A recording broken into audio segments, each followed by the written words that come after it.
Yeah. Food as medicine.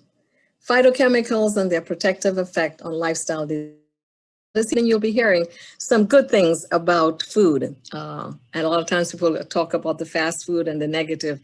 We're going to focus on the positive. So our objectives are create an awareness of the plant-based nutrition as in prevention of cancer, heart disease, and diabetes. And again, those are the three killers. Heart disease is still #1 killer in the US. Provide phytochemicals in foods to lower your LDL cholesterol. That's the quote unquote one that can cause heart attacks. And then we want to discuss foods that reduce the risk of developing heart disease.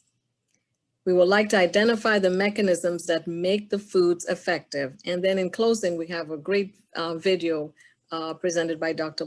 Baxter Montgomery, Houston, Texas. And we will see some of the activities that he's involved with. So the healing properties of food, as you know, Hippocrates, he is the father of medicine.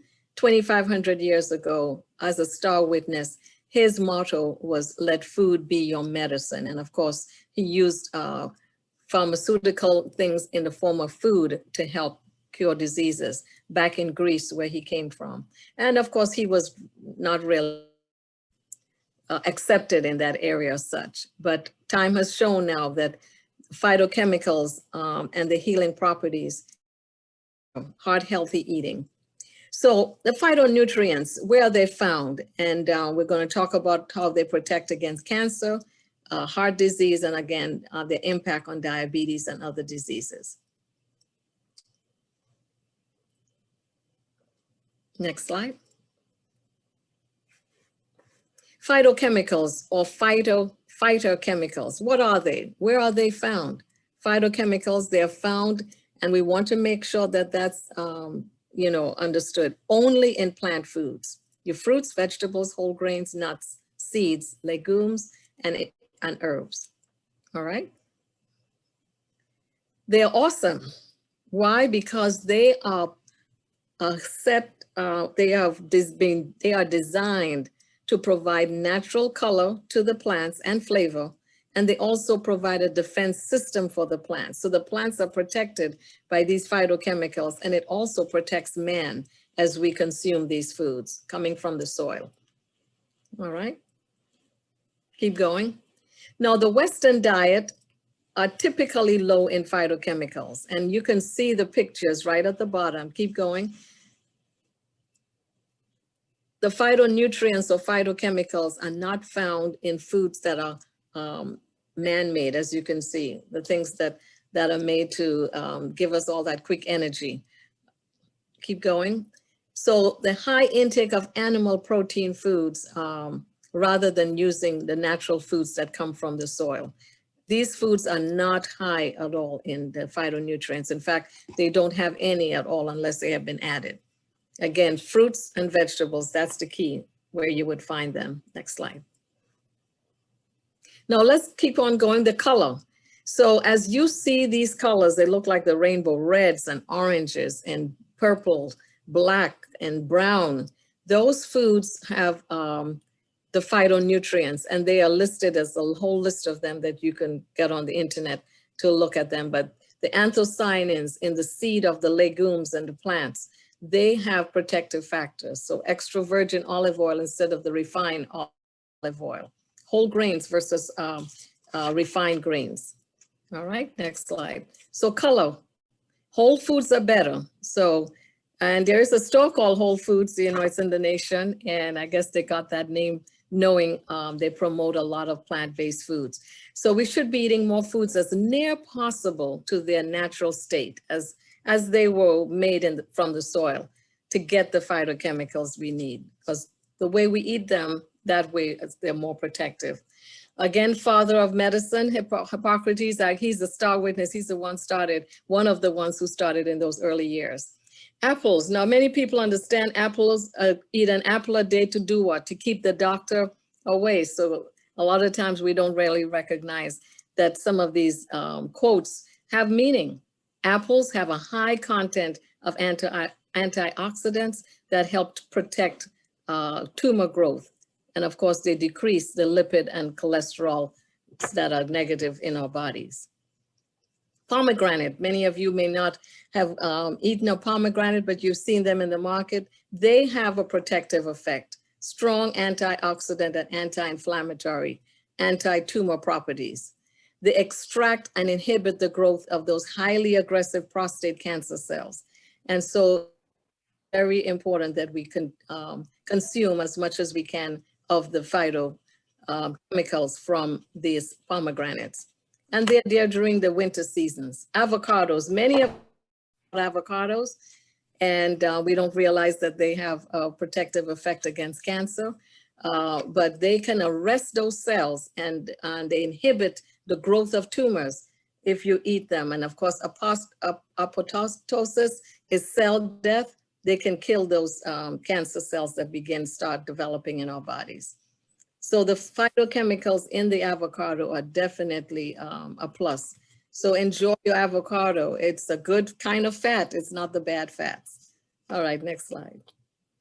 What does this all mean? Why do these phytochemicals, what do they do for us? Well, they protect our bodies against disease or from disease. And they act as star witnesses. And I know once, people go to court and they are trying to get their case taken care of. If you have a star witness that knows, you can win your case, as the lawyers always try to get that star witness. So the phytochemicals, I call them star witnesses as we consume them and promote them for good health. Next slide. Let's look now at cancer. A certain amount of fruits and vegetables in the diet on a regular basis can help protect us against cancers. But which cancer? The cancers that are from your stomach, your colon, mouth, esophagus, pancreas, breast cancer, cervix, bladder, ovarian, and lung cancer. These are a number of them, and they're almost like 40% more. So let's look at how much fruits and vegetables can help protect us against one of them, breast cancer. You see that tall blue line there. It says if you only eat 2 or less servings of fruits and vegetables a day, your risk for breast cancer as women goes up almost 100%. And then you have, if you are eating 4 or 5 servings, it goes down. Your risk is a lot less. And then 6 servings of fruits and vegetables. So the more fruits and vegetables we consume, our risk for breast cancer is decreased quite a bit. Next slide. Garlic. Now, garlic is something that people they take it for granted. You just take garlic and you see reduction in cancer risk with garlic consumption. We can chop them up and add them into the food so that, that strong flavor is not expressed, when you get close to anyone. But for stomach cancer, it's down from 20 to 60%, and colorectal cancer almost reduced by 80%. So the cooked garlic versus the regular garlic has no difference. So you can enjoy the garlic the best you would like them, but they can protect against cancer. Next slide. Now, synergy, meaning that if you combine the foods like broccoli and tomatoes, you tend to have a much better effect in protecting against prostate tumor growth instead of just eating broccoli alone. So it's nice to mix, and most of us, we eat foods that way. We take 2 different or 3 different kinds of foods and eat them together. And again, the color, the reds with the lycopene and your green broccoli has the cyanins. Those are different kinds of phytonutrients. As they combine them together, you have a much stronger protection against prostate cancer. All right, next slide. All right, variety is key. That's the thing. One thing I would like to do is talk about a little bit here about variety. When I teach classes, I always enjoy giving people a BMW. Most of you like that car. I like it too, a BMW. So tonight I'm going to give away a BMW, or as many people would like to have one. It's called balance, moderation, and a wide variety. BMW. Don't leave home without it. So when you go out to eat, take the variety of foods and you can enjoy them. There are over 25,000 phytochemicals, and more being, researchers are finding out. As you see them by the colors, the deeper the color, the better the food for you to enjoy. And of course, the richer the phytonutrients. All right, next slide. Variety is key.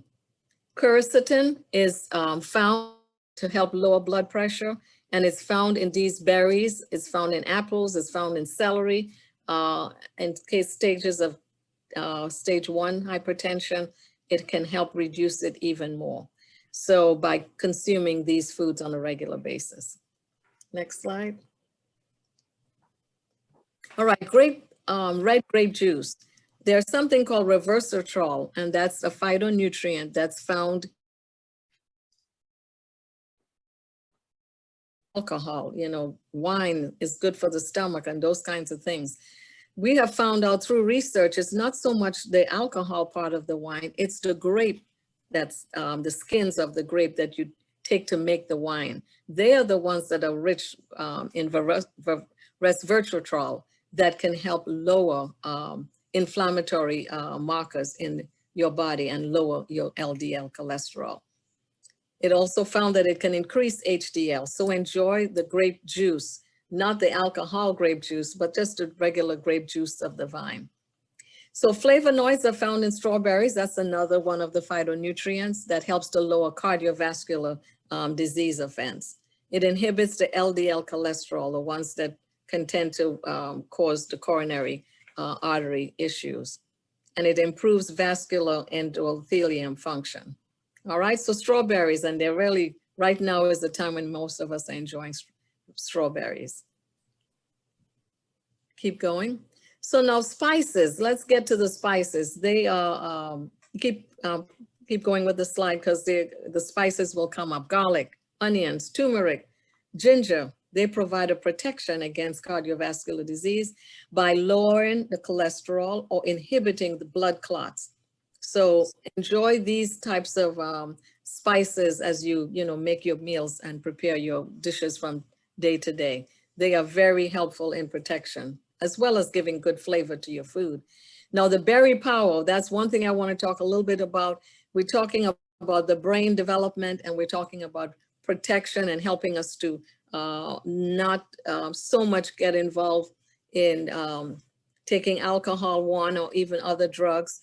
These kinds of berries help to protect the brain and help to keep your system and your taste buds more in tune to wanting to eat more healthily.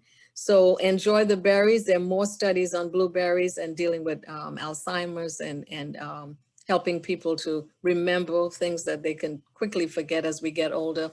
So blueberries are now a big thing that we should talk about eating or making them into smoothies. All right, next slide.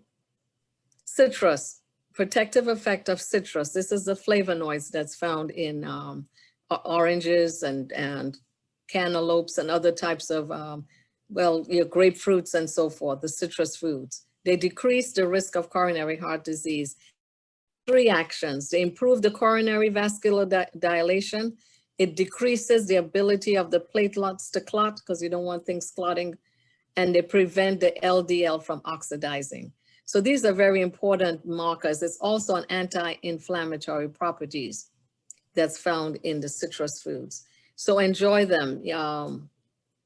They have those tangerines, all of those different ones are very flavorful, but they also help in protection against cancer, heart disease, and coronary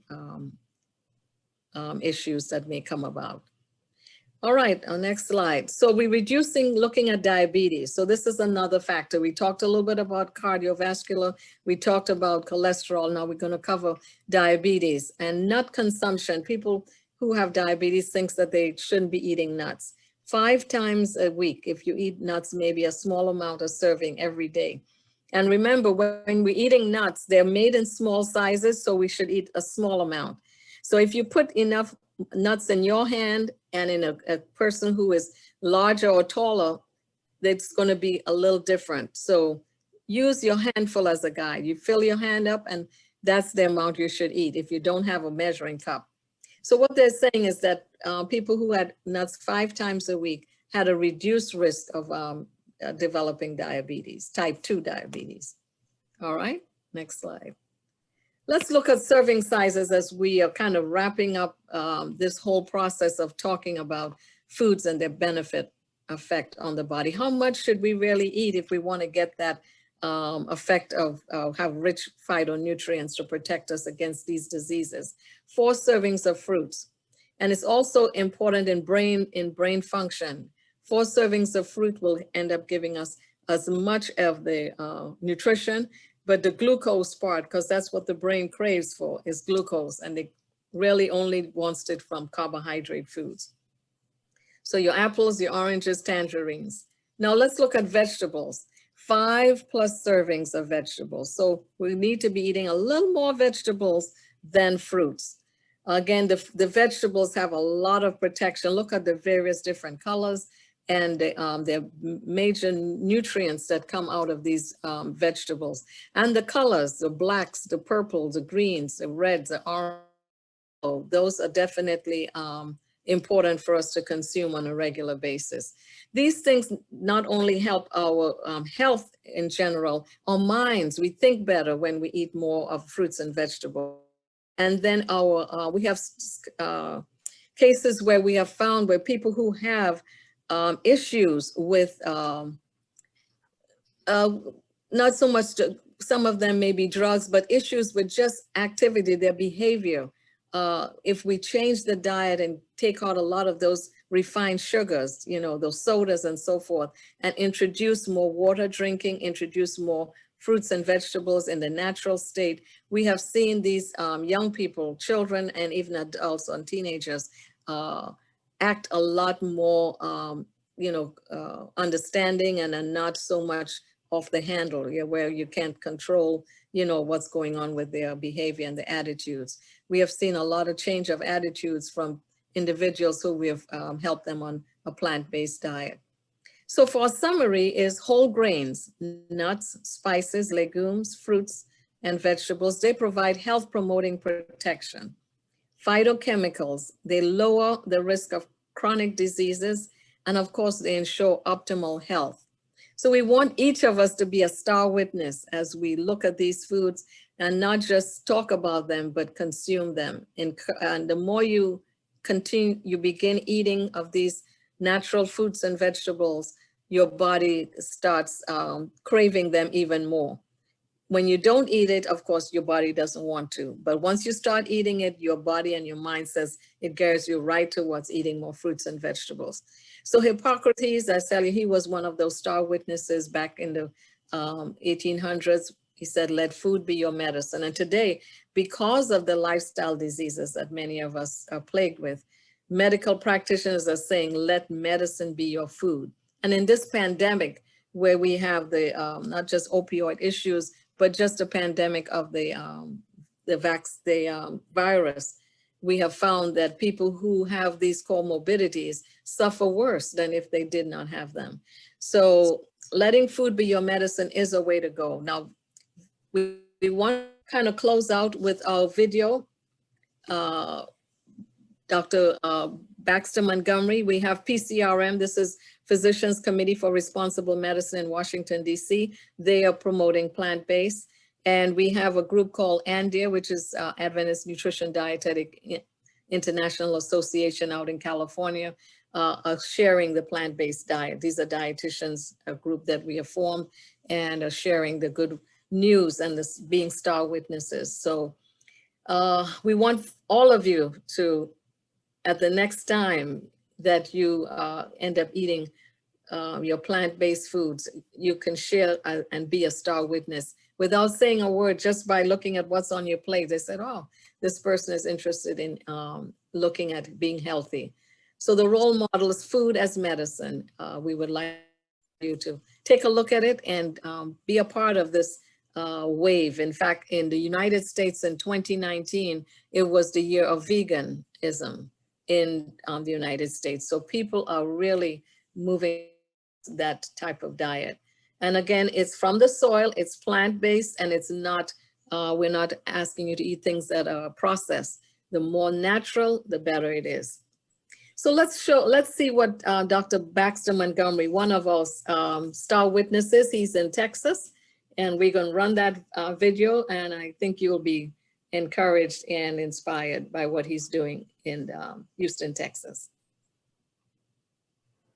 I'm Dr. Baxter Montgomery. I'm a cardiologist and cardiac electrophysiologist here in Houston, Texas. 13 years ago, we started integrating our clinical treatments with plant-based nutrition. So the heart here is in congestive heart failure, beating around 20 to 24%. Here it's beating about 50%. After being on the plant-based side for 78 days, much improved. Someone in her condition may have needed, surgery, could have needed a bypass surgery. She may have needed a defibrillator.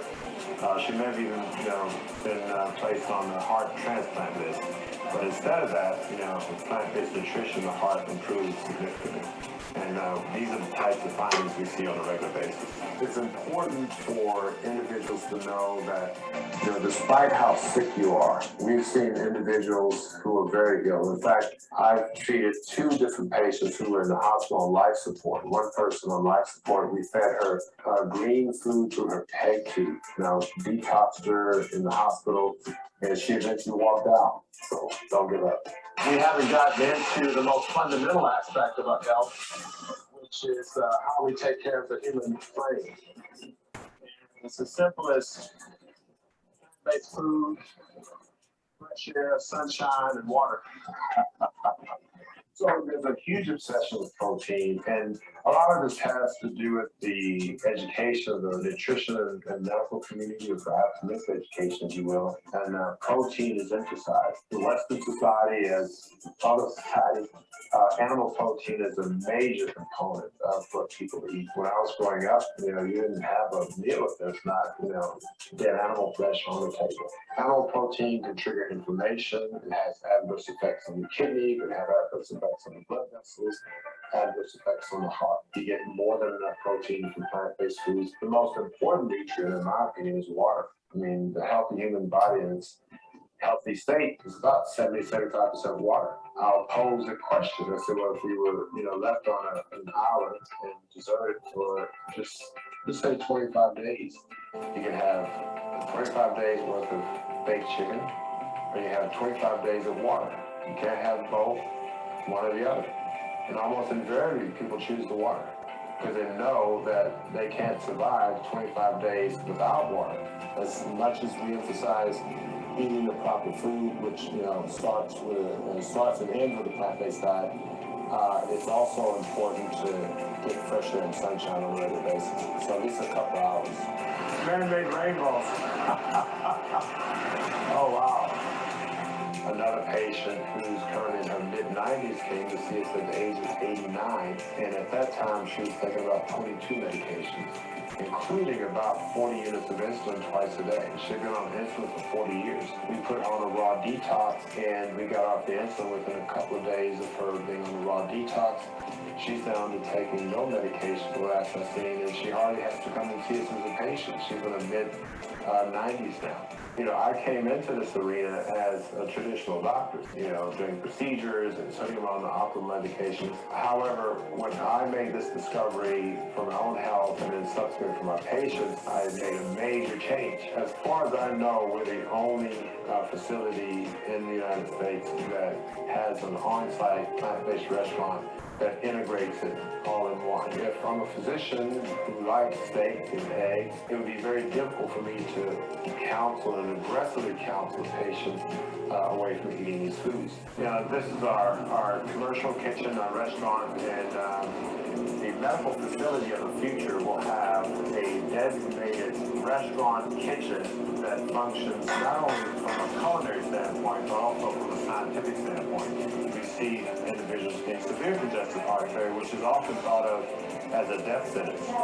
But when they make fundamental changes in the way they eat, they go from a death sentence to a life sentence. And that's an important differential. I'm Patricia Wiggins, and this is my husband, Carl. He's Dr. Montgomery's patient. In this 3-week time, he's eliminated about 40 pounds of fluid from his body, and his mental clarity is much better, and he's now walking without his cane. When we came in, he could barely walk with the cane, and he had to hold on to me or to the wall or or something to steady himself. So what you can see here is a model of an artery. There's several slices here. And when someone consumes a diet high in saturated fat, and saturated fat, by the way, is code word for animal protein fat. If you then start to look anywhere an artery has this amount of disease, you're compromising blood flow to that organ. And if a thin core ruptures, that's what leads to a heart attack. And so this predisposed to heart disease. This is the type of lesion that would be considered for a stent placement or for bypass surgery. However, you can reverse this type of disease with optimal plant-based nutrition. It was that severe. He wanted to make food our medicine and not pharmaceuticals. The added bonus is the fact that he is an MD, he is a cardiologist, he does know that part of medicine, and he's not against it if it's needed. So if you were to look at all of the healthcare facilities here, all the hospitals, all the emergency rooms in this expansive medical center, and we were to walk around and search for one patient who is suffering from protein deficiency, we'd be challenged to find one. In regards to the prevalence of heart disease among different ethnic groups, the CDC clearly shows that African American women have the most heart disease in terms of prevalence and morbidity to mortality from heart disease. Next to them would be African American men. More women die from heart disease than men in general, and then more African American women die from heart disease than any other race, gender segment that we know of. Availability, convenience, these are all important things that I find, and I think it's going to make a difference the more we make the food available. People do not realize how delicious plant food is. At the end of the day, it's going to be the food that makes the difference.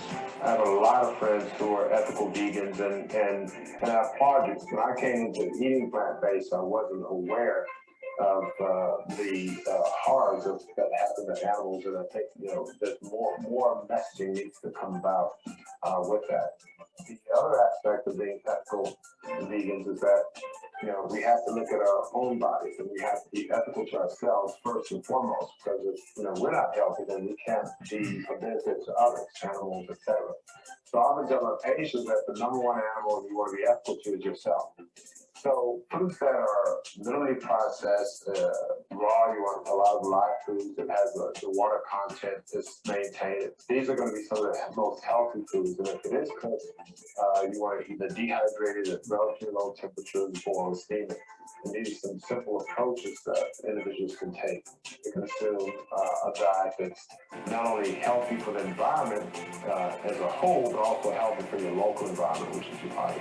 If we can fundamentally change the way we eat, we can get rid of the need for so much expense and so much time and effort toward helping people get better, or I should say, helping people live with their illnesses. If we can just simply change what they eat, we can help them reverse their conditions and live a healthier life.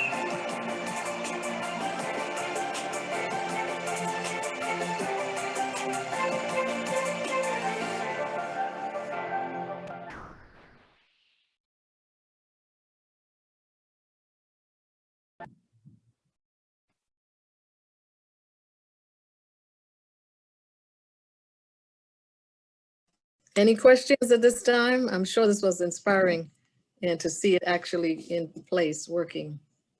I think there's a question in the chat. Did you see the question in the chat? Oh, no, so someone Okay. had to read it. Let's see, I will read it. Oh, sure, thanks.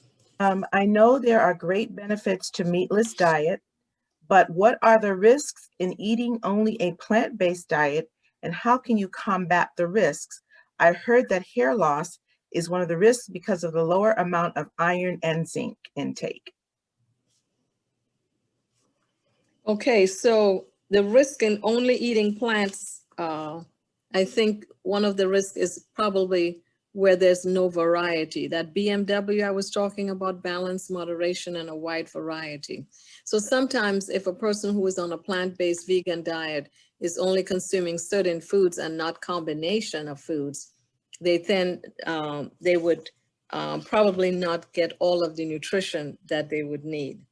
So one of the risks is, again, eating foods of the same kind. So for instance, they're saying, well, I will only eat maybe vegetables or some fruits, and others I would not eat. One of the things that he talked about in the video was about protein. And protein has a certain amount of iron in it, but you would have to combine the foods. So for instance, on a plant-based diet where there's no animal source of protein, it's a plant source of protein, you combine it. So you will have legumes, maybe lentils with rice. So the combination of those foods increases the protein quality even greater than a piece of steak. And with that, there's iron involved, so they will get the iron. But they would also have to add vitamin C in order for the heme iron to be absorbed, because the iron from animal sources are a little different from the ones from plants. But the combination of foods helps to increase the iron intake. And so people who are understanding how to do that do not have the problems where you're talking about low iron intake or zinc. And so it's important that people who are going to make change in the plant-based diet, that they have that BMW, balance, moderation, and a wide variety, not to just only consume, just simple foods only, but to make sure they have combinations in colors, starches, and mixing together. Hope that was able to answer the question there. So the risk is in staying, not having variety.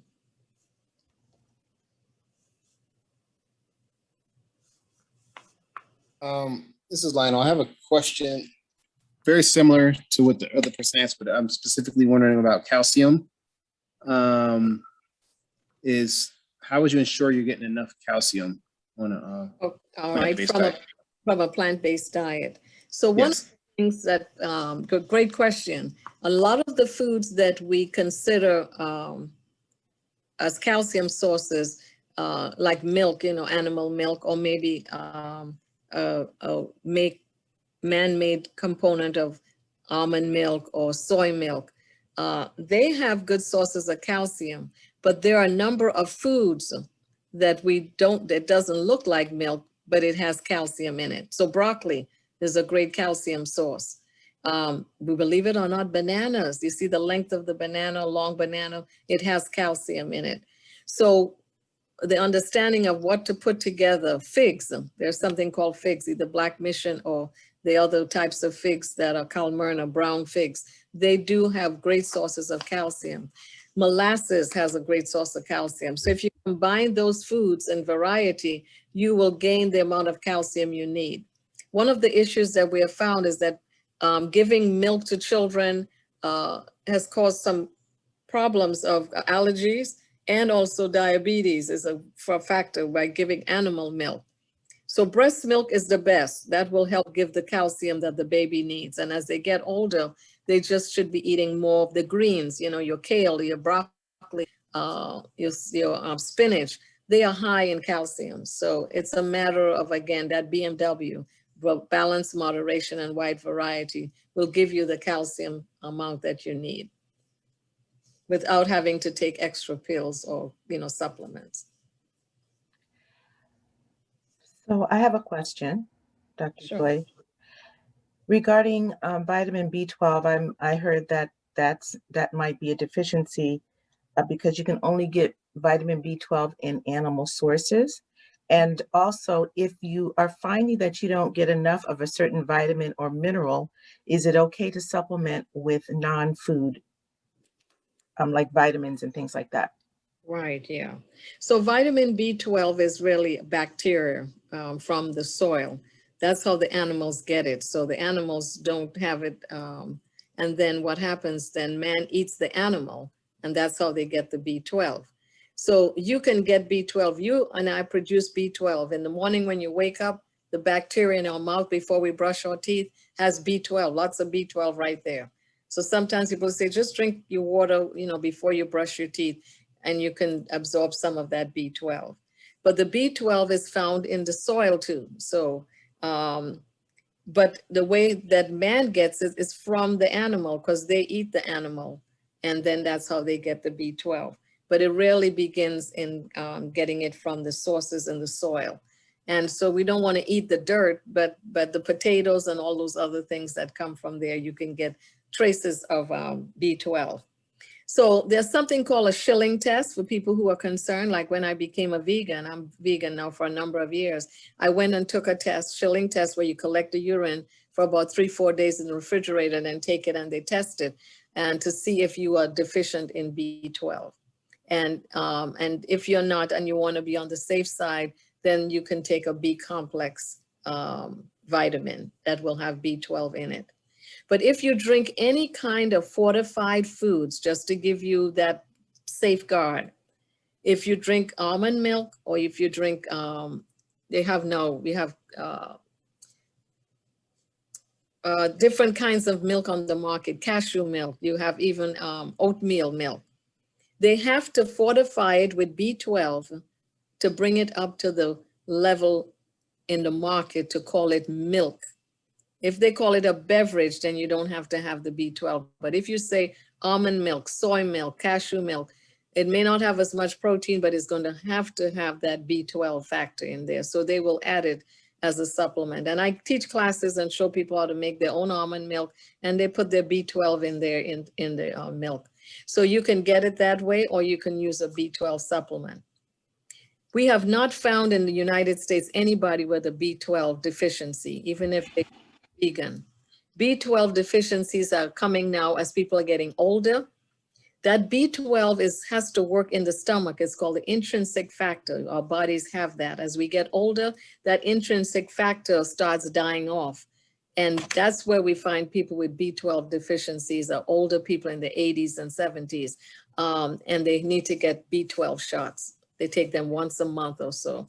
So the B12 is something to be concerned about, but you can take care of it in any cereals, milk products, or anything that's been manufactured has to have that B12 but fortified with B12. So it's people who may be where they're not getting any of this fortification, but guess how they get it? They get it from the soil because they eat more of the foods coming straight from the soil. And your body and you and I produce it in our mouth when we wake up in the morning. Hope that helps to answer the B12. But take the test. People are concerned, there's a Schilling test. It's called the Schilling test. And that can give you an idea if your body is deficient. Thank you very much, Dr. Joy, for